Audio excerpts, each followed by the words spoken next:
அதில் நம்ம பாட்டில் இந்த 3 வாட்சையும் காமிச்சிட்டு விட்டோம். இப்போ இதில் என்னென்ன ஃபியூச்சர்ஸ்லாம் இருக்குதுன்னு பார்க்கலாம்.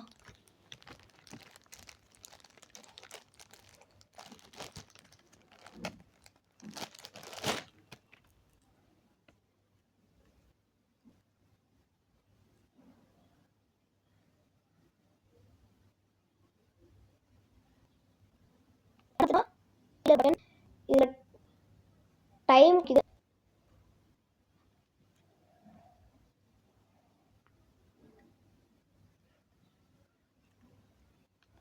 ஹார்ட் பீட் ரேட் காமிக்குது,